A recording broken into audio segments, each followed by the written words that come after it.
Mencekam, pembangkit nuklir Zaporizhia Ukraina lumpuh dihujani rudal Rusia semalam.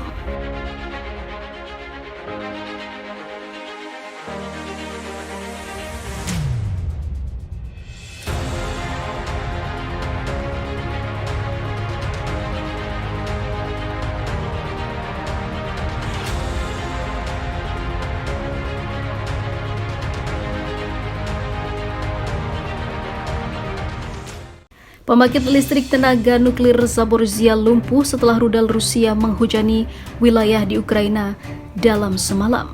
PLTN terbesar di Eropa itu terpaksa menggunakan generator cadangan lantaran roket merusak infrastruktur yang mengalirkan listrik ke lokasi-lokasi tersebut. Pelabuhan Laut Hitam di Odessa dan kota terbesar Kharkiv termasuk di antara kota-kota yang terkena rentetan rudal dan juga ledakan dari Rusia hingga melumpuhkan tenaga nuklir di sana. Diberitakan The Independent, Gubernur Lviv di Ukraina Barat, Maxim Kozitsky, mengatakan 5 orang tewas dalam serangan rudal Rusia dan menghancurkan total pembangkit nuklir. Sebanyak 4 di antaranya menjadi korban dalam serangan rudal daerah itu, sementara korban 5 lainnya terkena serangan di Dnipropetrovsk.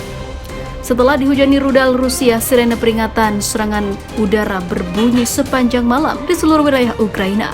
Selain itu, sistem pertahanan negara juga telah diaktifkan. Serangan Rusia ke Ukraina dini hari waktu setempat menggunakan 81 rudal dari berbagai jenis hingga menghantam pasukan bayaran Ukraina juga.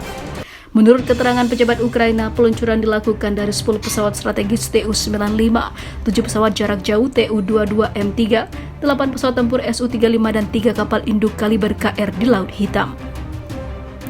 Kiev juga terkena serangan rudal, yaitu ibu kota Ukraina, dan juga drone dari Rusia yang mengepung wilayah itu. Sebagian besar serangan menghantam infrastruktur energi yang berada di wilayah tersebut.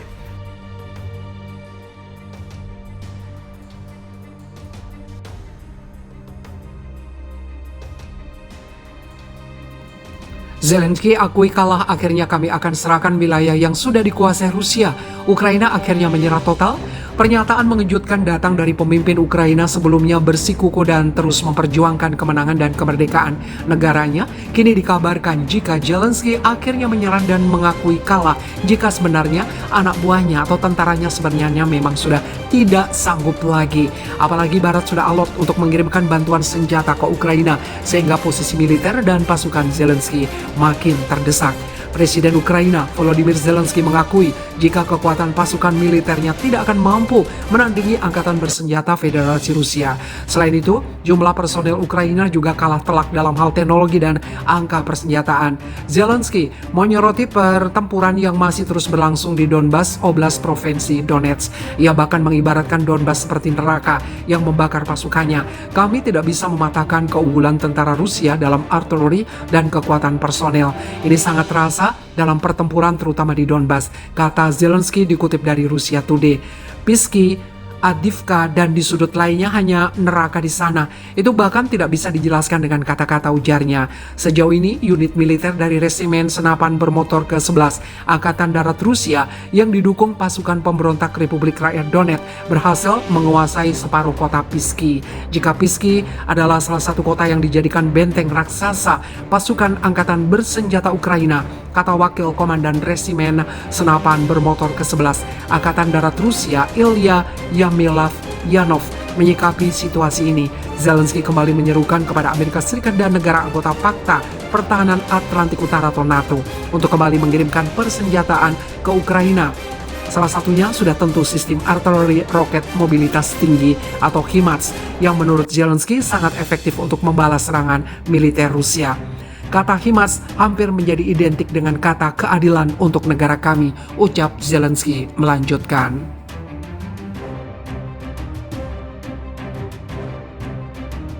Anak buah Zelensky coba intai pasukan Rusia di kota nuklir, ribuan tentara Ukraina tewas, perang memuncak, tentara militer Ukraina pulang tinggal nama. Presiden Zelensky sudah mengorbankan ribuan warganya untuk menjadi korban perang yang tidak diinginkan ini. Banyak orang menjadi korban dan harus tinggal nama. Yang terbaru, ribuan pasukan Ukraina dihabisi akibat mengintai pasukan Rusia yang berada di lokasi atau kota nuklir yang sangat berbahaya. Hal ini membuat Ukraina kembali kehilangan para tentaranya setelah tentara bayarannya juga habis di tangan pasukan elit Rusia. Unit militer Ukraina dikabarkan terus melakukan pengintaian di wilayah Zaporizhia yang diduduki pasukan angkatan bersenjata Federasi Rusia. Akan tetapi, taktik ini harus dibayar mahal dengan tewasnya ribuan tentara Ukraina. Setelah berhasil direbut militer Rusia, Zaporizhia yang merupakan tempat berdirinya pembangkit listrik tenaga nuklir Energodar jadi sasaran gempuran pasukan Ukraina. Anak buah Jenderal Valery Zaluzhny berupaya keras setiap harinya untuk menduduki kembali Zaporizhia dengan berbagai cara. Pergerakan maju pasukan Ukraina di Zaporizhia dilaporkan oleh anggota Dewan Utama Pemerintahan Daerah Zaporizhia, Vladimir Rogov. Rogov yang pro-Rusia menyebut jika apa yang dilakukan oleh tentara Ukraina tidak masuk akal. Para prajurit Ukraina dipaksa mengintai posisi garis depan pertahanan pasukan Rusia dan sekutunya. Tidak berhenti sampai di situ, aksi militer Ukraina kerap gagal dan mengakibatkan kerugian jiwa dan material. Pasukan Ukraina telah maju di bagian Zaporizhia di garis depan, kata Vladimir Rogov, ketua gerakan Kami Bersama Rusia, anggota Dewan Utama Pemerintah Daerah, kepada RIA Novosti. Selama ini kami tidak melihat logika dalam tindakan mereka, militer Ukraina, ucap Rogov dilansir Viva Militer dari kantor berita Rusia RIA Novosti. Semua upaya pengintaian secara paksa untuk membuka garis pertahanan kami ditekan dengan kerugian yang signifikan bagi musuh, baik dalam hal tenaga maupun peralatan militer, katanya. Rogov juga melihat ambisi Presiden Volodymyr Zelensky merebut kembali Zaporizhia coba dicapai dengan menumbalkan tentaranya untuk dibantai pasukan Rusia. Hingga saat ini, Rogov mengungkap bahwa lebih dari 40 tentara Ukraina tewas. Aksi pertama yang digelar, tidak cuma itu, 8 peralatan tempur juga berhasil dieliminasi.